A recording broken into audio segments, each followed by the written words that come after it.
Hello दोस्तों, stock market martial में आप लोग का स्वागत है। यस दोस्तों, आज हम लोग एक कंसिस्टेंट कंपाउंडर स्टॉक की बात करेंगे। यस दोस्तों, कंसिस्टेंट कंपाउंडर मतलब क्या होता है दोस्तों? एक बार लेके छोड़ दीजिए और ये आपको कंसिस्टेंटली कंपाउंड के तरफ से पैसा बढ़ते रहेगा दोस्तों। उसी को कंसिस्टेंट कंपाउंडर बोला जाता है। हर साल आप देखोगे तो ज्योमेट्रिक प्रोग्रेशन, जो इंजीनियरिंग का स्टूडेंट होंगे उनको पता होगा कि क्या होता है ज्योमेट्रिक प्रोग्रेशन। उस हिसाब से पैसा बढ़ते जाता है दोस्तों। तो इसी को बोलते हैं कंसिस्टेंट कंपाउंडर। आपको तो पता ही होगा, एक मैजिक है दोस्तों कंपाउंडर जो होता है, मतलब कंपाउंडिंग, मैजिक ऑफ कंपाउंडिंग, वो सुने होंगे दोस्तों। 1 लाख से 20 साल में कितना बन जाता है दोस्तों? अगर 15% के हिसाब से या 20% के हिसाब से लेके चले, उस पर भी हो सकता है मैं एक दिन वीडियो बना दूं आपको, मैजिक ऑफ कंपाउंडिंग। तो अभी हम लोग बात करेंगे कंसिस्टेंट कंपाउंडर स्टॉक का, पार्ट 1 का दोस्तों। यस, सही माने में ये एक कंपाउंडर रहा है दोस्तों। हर साल आपको मल्टीपल प्रोपोर्शन बढ़ते गया, मतलब प्रिंसिपल पर भी, और जो उस साल का इंटरेस्ट आया उस पर भी जो इंटरेस्ट देता है उसको कंसिस्टेंट कंपाउंडर बोलते हैं दोस्तों। तो चले हम लोग बात करते हैं कंसिस्टेंट कंपाउंडर का। उससे पहले आप लोग से एक रिक्वेस्ट है कि आप लोग चैनल को जरूर सब्सक्राइब करें। यही है मेरा stock market marshal channel, free of cost. जो फर्स्ट टाइम देख रहे हैं तो स्टॉक मार्केट मार्शल को जरूर फ्री ऑफ कॉस्ट सब्सक्राइब करने। और ये अगर वीडियो अच्छा लगे तो आप लोग अपने दोस्त को भी आप लोग शेयर कर सकते हो, जिससे कि इस वेल्दी स्टोरी में, वेल्थ क्रिएटर स्टोरी में वो लोग भी जुट पाए। आपको पता होगा, हम लोग इंडिया जबकि टॉप पे अभी मार्केट चल रहा है, उसमें भी अभी केवल 4 to 5% पॉपुलेशन का आदमी ही हिस्सा ले रहे हैं दोस्तों वेल्थ क्रिएटर में। जबकि अमेरिका में यही 55% रेशियो है दोस्तों। जो भी सेविंग वो लोग करता है, वो लोग अपना 55% आदमी जो है पॉपुलेशन स्टॉक मार्केट में लगाता है। हम लोग का ये 4-5% का ही अभी आंकड़ा है दोस्तों।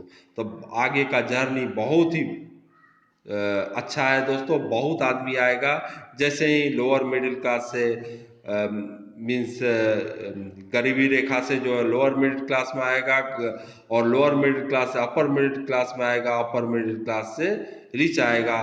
तो ये सब जो है स्टॉक मार्केट के स्टोरी में शामिल होंगे दोस्तों, और वेल्थ क्रिएटर बनेंगे दोस्तों। ये मुझे पूर्ण विश्वास है दोस्तों। 20 ईयर्स के बाद इंडिया केवल, मुझे पूर्ण विश्वास है, 4-5% ही पॉपुलेशन का स्टॉक मार्केट में नहीं लगाएगा। कम से कम ये 20 to 30% जाएगा दोस्तों। इस हिसाब से बढ़ेगा, और बढ़ेगा तो आपको तो पता ही है, एक इंडिया में मोनोपोली टाइप का है। 16 to 30 स्टॉक मैक्सिमम है जो कि वेल्थ क्रिएट करके दिया है। इसी में हम लोग लगाएंगे तो न जाने कितना बढ़ेगा दोस्तों। आप चल तो अभी हम लोग अपने डेटा पर जाते हैं, कंसिस्टेंट कंपाउंडर जिसकी मैं बात कर रहा हूं दोस्तों। उसका पहले एक प्राइस हम लोग देख लेते हैं। यस दोस्तों, उसका एक हम लोग प्राइस पहले देख लेते हैं कि क्या प्राइस रहा है। तो इसका देखिए अभी जो चल रहा है प्राइस 9990 चल रहा है दोस्तों। यस, 9990 ये 1 डे का प्राइस है। 5 डेज में ये 2.12% का निगेटिव रिटर्न दिया है दोस्तों। वन वन मंथ में 11% का ये पॉजिटिव रिटर्न दिया है। 6 मंथ में ये 13% का पॉजिटिव रिटर्न दिया है। 1 जनवरी से -2% का पॉजिटिव रिटर्न, -2 या माइनस नहीं, -0.2% का निगेटिव रिटर्न दिया है दोस्तों। तो ये बेस्ट है जो मैं बता रहा हूँ। ये बैंकिंग शेयर का स्टॉक है दोस्तों। आपको पता ही होगा, बैंकिंग स्टॉक अभी उस तरीका का नहीं भागा है एनपीए के चलते, क्योंकि लॉकडाउन लगा हुआ था, और रिजर्व बैंक भी उन लोग को थोड़ा सा ये दे दिया था कि आप लोग बाद में पैसा चुका सकते हैं लोन। इसी के कारण जो है बैंकिंग स्टॉक में थोड़ा सा एनपीए बढ़ गई थी, तो भागा नहीं है, लेकिन ये भागेगा दोस्तों। तो आप जानती हैं निफ्टी में सबसे ज्यादा weightage banking stock, banking sector का ही है दोस्तों। तो ये तो भागेगा ही भागेगा। ये पिछले दशक में भी ये वर्ल्ड, मतलब कि अपने सेक्टर क्या, पूरा निफ्टी में ये लीडर रहा है दोस्तों। तो ये भागेगा ही भागेगा। और अभी जैसे जैसे कोविड कम हो रही है, तो इंडिया का बोला जाता है ग्रोथ स्टोरी में बैंकिंग सेक्टर का एक अहम रोल है दोस्तों। तो ये तो बढ़ना ही बढ़ना है। तो अभी ये तो 1 जनवरी से हो गया। अभी हम लोग 1 ईयर में देखते हैं कितना है ये 51% का 1 ईयर में पॉजिटिव रिटर्न दिया है दोस्तों, जबकि बैंकिंग सेक्टर को बोला जाता नहीं चला है, उसके बाद भी ये हालत है। लेकिन आप देखेंगे तो ये 6 मंथ ऑलमोस्ट जो है ये कोई रिटर्न नहीं दिया है दोस्तों, ऑलमोस्ट ये एक रेंज में ही फंसा हुआ है। तो आप बेस्ट चांस है इसको अभी एक्यूमुलेट करने का, क्योंकि ये 1-2 महीना 3 महीना में बढ़ेगा ही बढ़ेगा। जैसे ही एनपीए कम होना शुरू हो जाएगा, अभी अब रिजल्ट का सीजन भी शुरू हो जाएगा, जैसे एनपीए पिछले क्वार्टर से कम होगा वैसे ही शेयर जो है भागेगा। और ये फॉरेन इन्वेस्टर का सबसे लाइक वाला स्टॉक है दोस्तों। मैं बताऊंगा क्यों है फॉरेन इन्वेस्टर का सबसे अच्छा स्टॉक ये। जब भी फॉरेन इन्वेस्टर एफआई पैसा इस अपने इंडियन मार्केट में लगाएगा, यही 5-10 स्टॉक है जिसमें ज्यादा से ज्यादा पैसा आता है दोस्तों। तो अभी 1 ईयर का ये है सीन। 5 ईयर्स में ये 154% का ये पॉजिटिव रिटर्न दिया है दोस्तों। और मैक्सिमम चार्ट तो देख ही सकते हो किस तरह से ये कंपाउंडिंग किया हुआ है। 2008 में केवल गिरावट हुई थी, तो इस तरह का 2008 लेमन ब्रदर क्राइसिस जो हुआ था ये कोविड का है। तो इस तरह का जो है कभी कभी मौका आता है कि भयंकर गिरता है, नहीं तो इस तरह का स्टॉक दोस्तों साइड में बना रहेगा आपको। हाँ 20% तक गिरेगा मैक्सिमम, उससे ज़्यादा नहीं गिरता है जब तक कि दोस्तों कोविड जैसे कारण या लेमन क्राइसिस नहीं हो जाए तब तक। ये 82,818% का ये अपने लाइफ टाइम का पॉजिटिव रिटर्न दिया है दोस्तों। इस तरह का ये मल्टी बैगर कंसिस्टेंट कंपाउंडर साबित हुआ। ग्राफ से भी देख रहे हो ये कंसिस्टेंट कंपाउंडर है दोस्तों। तो अभी हम लोग चलते हैं, थोड़ा सा हम लोग इसका एनालिसिस करते हैं दोस्तों। यस अभी हम लोग थोड़ा सा अभी अपना इसमें देखते हैं कि क्या इसका फाइनेंशियल स्टेटस है दोस्तों। यस उसमें हम लोग अभी चल रहे हैं। उससे पहले मैं बोलूँगा कि अभी हम लोग इसमें यस दोस्तों अभी यस ये आ गया दोस्तों। तो अभी देखिए ये कैसे बढ़ा है दोस्तों। ये 2070 का रेवेन्यू ग्रोथ है दोस्तों। ग्राफ देने से एक अच्छा सा समझ में आता है दोस्तों। मतलब कि माइंड में अच्छा फिगर बनता है, इसीलिए मैं ग्राफिकल रिप्रेजेंटेशन के सहारे भी इसको लिया हूँ, फिर अंक के हिसाब से भी मैं समझाऊंगा। तो 2017 में इसका जो था रेवेन्यू दोस्तों 22,324 करोड़ था। 2018 में 25,131 करोड़ का रेवेन्यू था। और 2019 में 29,934 करोड़, 2020 33,470 करोड़, 2021 में 32,081 करोड़। ये कोविड के चलते थोड़ा सा गिरा है, नहीं तो नहीं गिरता दोस्तों। नेट प्रॉफिट देख लेते हैं दोस्तों। तो 2017 में 4949 से बढ़ के ये अभी जस्ट डबल हो चुकी है दोस्तों 9903। यस दोस्तों 2020 9903 डबल हो चुकी है 5 ईयर्स में दोस्तों। तो इस तरह का ये ईपीएस भी देख रहे हैं क्या वर्टिकल ट्रेंड में बढ़ रहा है, अर्निंग पर शेयर दोस्तों। आरओई भी देख लेते हैं हम लोग, ऑलमोस्ट जो है फ्लैट टाइप का है दोस्तों आरओई। तो गुड रिटर्न ऑन इक्विटी बोलते हैं दोस्तों इसको। तो ये भी एक अच्छा है दोस्तों। तो और एनआईएम भी अच्छा ही बढ़ रहा है, जो कि हम लोग डिपॉजिट करते हैं उसको एनआईएम बोलते हैं दोस्तों। जो मिनिमम बैलेंस रखना पड़ता है वो भी सबसे अच्छा इसी बैंक का है दोस्तों। तो 4.14। तो अभी हम लोग चलते हैं एक फाइनेंशियल एनालिसिस जहाँ थे वहीं पे चलते हैं दोस्त। अच्छा शेयर होल्डिंग पैटर्न भी देख लेते हैं एक बार इसका। ये अच्छा ये उसमें देख लेंगे दोस्तों हम लोग का शेयर होल्डिंग पैटर्न क्या है। एक बार इसमें भी देख लेते हैं share holding pattern financial. Yes share holding pattern देखिए जो ऐप ये बोला है वही है दोस्तों कि मीन्स अगर प्रोमोटर का देखेंगे तो 26% आरबीआई बोलता है, उससे ज़्यादा नहीं रख सकते, एग्जैक्ट 26% ही है। और मैं बोल रहा था क्यों एफआईआई का ये फेवरेट स्टॉक है, तो 42.77% दोस्तों एफआईआई होल्ड करता है। आप ग्रीन वाले देख रहे होंगे, यस दोस्तों, ग्रीन वाले आप देख रहे होंगे कि ये ये ग्रीन पोर्शन है, ये एफआईआई का होल्डिंग है दोस्तों, 42.77%। इसलिए मैं बोल रहा था कि जब भी एफआईआई का फ्लो आएगा तो यही 5-10 स्टॉक में आता है ज़्यादातर दोस्तों। और उसके बाद डीआई 14.62% का है, और पब्लिक जो है 16.61% का है दोस्तों इसमें। तो ये तो रहा फाइनेंशियल शेयर होल्डिंग पैटर्न। अभी हम लोग चलेंगे फिर से फाइनेंशियल के पास दोस्तों, एक अच्छा सा फाइनेंशियल की क्या रेवेन्यू दे रहा है नहीं दे रहा है, तो उसमें चलेंगे। यस दोस्तों, तो अभी हम लोग एक फाइनेंशियल इसका देखेंगे कि फाइनेंशियल इसमें क्या कर रहा है। यस, और ये स्टॉक का नाम है दोस्तों, पता ही चल गया होगा कि इसका नाम है Kotak Mahindra bank. Yes, Kotak Mahindra bank की मैं बात कर रहा हूँ दोस्तों।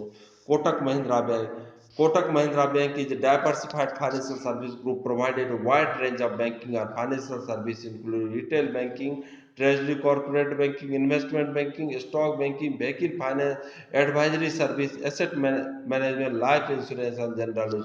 इसका और एक खूबी है दोस्तों, जैसे एचडीएफसी बैंक सब में क्या है कि वो सब ऑलरेडी लिस्टेड हो चुके हैं, जैसे लाइफ इंश्योरेंस उसका लिस्टेड हो चुकी है, asset management HDFC AMC listed हो चुकी, ये सब एक साथ ही इसमें कोटक महिंद्रा बैंक में है दोस्तों। तो जिस दिन ये बाइफर्केशन का अनाउंस होगा उस दिन और शेयर भागेगा, ये इसका सबसे बड़ा खासियत है दोस्तों। ये सब क्योंकि सबको अभी अपने पास ही सब कोटक महिंद्रा बैंक में ही इसका सभी आर्म जो है शामिल है दोस्तों। और आपको तो पता ही होगा, नेट इंटरेस्ट मार्जिन एनआईएम जो है 4.45, ये बेस्ट इन इंडस्ट्री है दोस्तों, सबसे अच्छा कोटक महिंद्रा बैंक का माना जाता है। कैपिटल कैपिटल एडिक्वेसी रेशियो भी बेस्ट माना जाता है जी दोस्तों, 23.4% का बोला जाता है।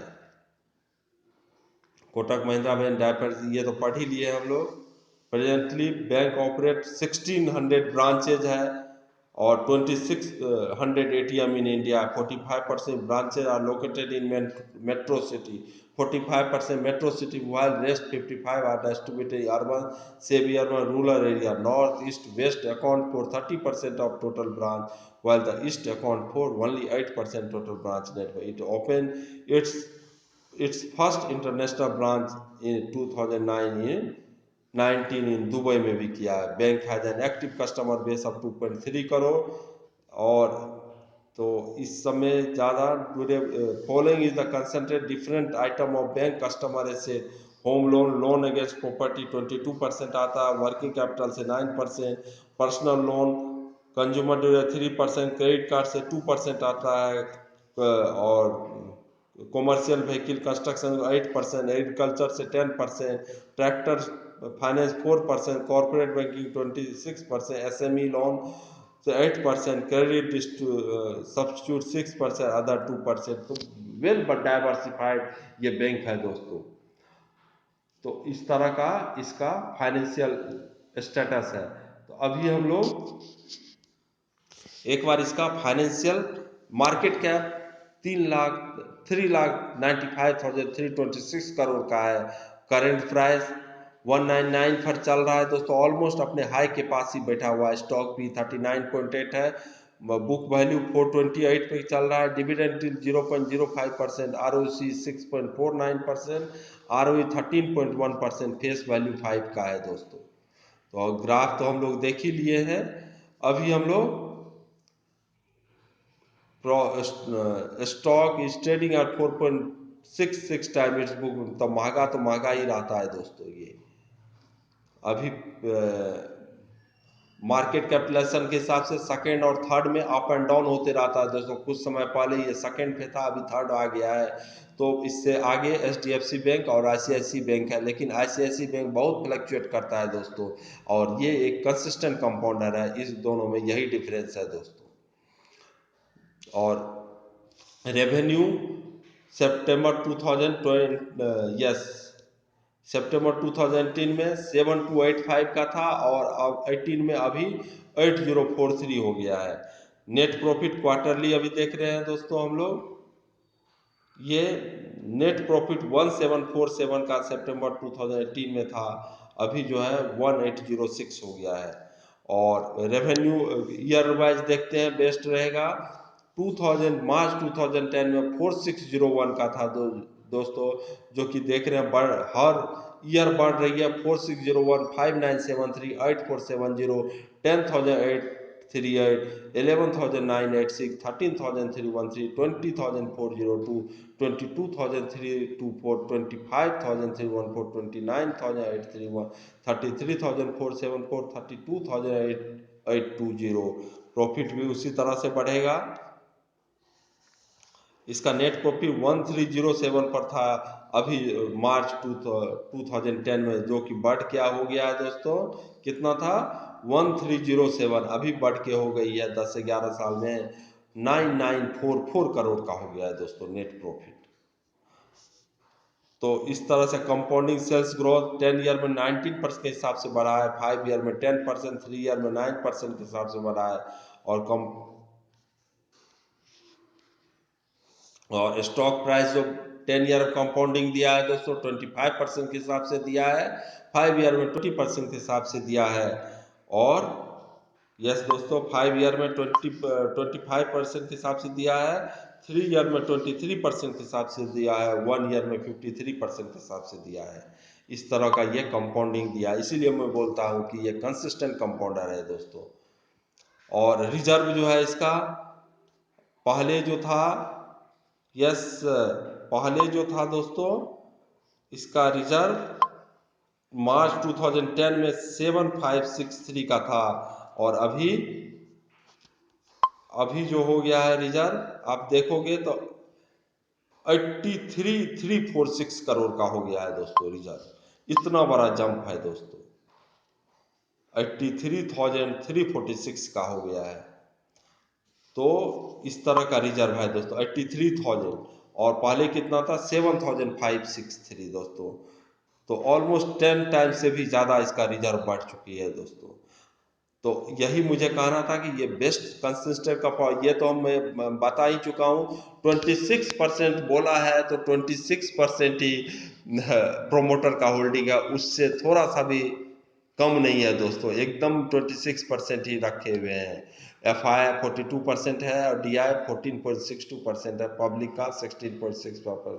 तो मैं यही बोल रहा था, इस तरह के स्टॉक को आप जरूर अपने इसमें रखेंगे तो बहुत अच्छा वेल्थ क्रिएटर होगा दोस्तों। और ये जो है अपने पोर्टफोलियो में रखने लायक शेयर है दोस्तों, आराम से आप चैन का नींद ले सकते हो दोस्तों। तो यही मेरे तरफ से आज कहना है दोस्तों, फिर मिलेंगे किसी और वीडियो के साथ, तब तक के लिए जय हिंद, जय भारत।